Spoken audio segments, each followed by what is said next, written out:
নমস্কার বন্ধুরা, আপনারা সবাই দেখছেন সরকারি সংবাদ ইউটিউব চ্যানেল। বন্ধুরা, যদি আপনিও একজন গরিব ও খেটে খাওয়া মানুষদের মধ্যে একজন হয়ে থাকেন, এরই সাথে যদি আপনাদের পরিবারে কোনো ছাত্রছাত্রী থেকে থাকে, তাহলে কিন্তু তাদের প্রত্যেকের জন্যই মমতা সরকারের তরফ থেকে একটি বিরাট বড় সুখবর রয়েছে।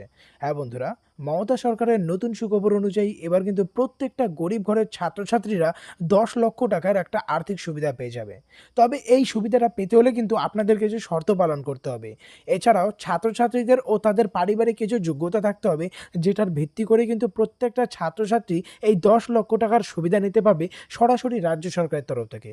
তো দেখুন, এই 10 লক্ষ টাকার ব্যাপারে এখানে হেডলাইনে বড় বড় করে বলা হয়েছে যে স্টুডেন্ট ক্রেডিট কার্ডে পশ্চিমবঙ্গের সমস্ত ছাত্রছাত্রীদের মুখ্যমন্ত্রী মমতা বন্দ্যোপাধ্যায় দিচ্ছে 10 লক্ষ টাকা। কিভাবে আবেদন করবেন? এই 10 লক্ষ টাকা কি রাজ্য সরকারকে ফেরত দিতে হবে কি হবে না? কোন কোন ক্লাসের ছাত্রছাত্রীরা এটাতে আবেদন করতে পারবে? এরই সাথে স্টুডেন্ট ক্রেডিট কার্ড থেকে কি কি সুবিধা পাওয়া যাবে আর কি কি শর্ত পালন করলে আপনারা এই 10 লক্ষ টাকা পেতে পারেন। তো ভিডিওটিকে অবশ্যই শেষ পর্যন্ত দেখবেন, তাহলেই আপনারা সবকিছু বুঝতে পারবেন।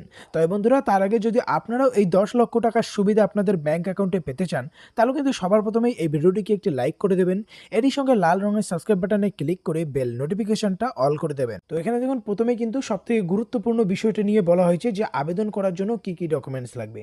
তো সবার প্রথমে যেটা বলা হয়েছে, আবেদনকারীর অবশ্যই ব্যাংক অ্যাকাউন্টের জেরক্স কপি লাগবে, পাসপোর্ট সাইজের 2 কপি ছবি, মাধ্যমিক এবং উচ্চ মাধ্যমিকের মার্কশিট, বাসিন্দার প্রমাণপত্র বা রেসিডেন্টাল সার্টিফিকেট। এর সঙ্গে দেখে নিচ্ছি নিচে কি বলা হয়েছে। নিচে আরও আপনার লাগবে Aadhaar card, voter card, PAN card, passport, এগুলির মধ্যে যে কোনো একটি হলেই হয়ে যাবে। এরই সঙ্গে লাগবে ব্যাংক অ্যাকাউন্টের স্টেটমেন্ট ও ইনকাম সার্টিফিকেট। এরপরে যেটা নিচে বলা হয়েছে যে এই 10 লক্ষ টাকা পেতে হলে আর্থিক অবস্থাটা কেমন থাকতে হবে। তো এখানে যেটা প্রথমেই বলা হয়েছে, অবশ্যই আপনার পরিবার বা গার্জিয়ানের সিভিল স্কোরের উপর নির্ভর করেই আপনি এই 10 লক্ষ টাকা পেয়ে যাবেন। এখানে পরিষ্কার করে বলা হয়, যদি সিভিল স্কোরটা 700-র উপরে হয়, তাহলেই কিন্তু এই 10 লক্ষ টাকার জন্য আপনারা আবেদন করতে পারবেন। এরপরে যেটা নিচে বলা হয়েছে যে কোন ক্লাসের ছাত্রছাত্রীরা এখানে আবেদন করতে পারবে। তো এখানে প্রথমেই যেটা বলা হয়েছে যে স্টুডেন্ট ক্রেডিট কার্ডে 10 লক্ষ টাকা পাওয়ার জন্য মাধ্যমিক ও উচ্চ মাধ্যমিক পাস হতে হবে, তবেই তারা আবেদন করতে পারবে। এছাড়াও কলা, বিজ্ঞান, বাণিজ্য এই সমস্ত বিভাগের ছাত্রছাত্রীরাও আবেদন করতে পারবে।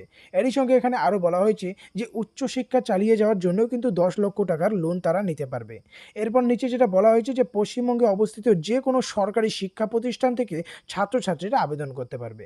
এরপর যেটা নিচে বলা হয়েছে যে কিভাবে আবেদন করলে এই 10 লক্ষ টাকা পাবেন। তো এখানে প্রথমেই যেটা বলা হয়েছে যে স্টুডেন্ট ক্রেডিট কার্ডের মাধ্যমে 10 লক্ষ টাকা পেতে গেলে ছাত্রছাত্রীদের অনলাইনে আবেদন করতে হবে। কিছুদিনের মধ্যেই রাজ্য সরকারের অফিসিয়াল ওয়েবসাইটে এই আবেদন প্রক্রিয়া শুরু করা হবে।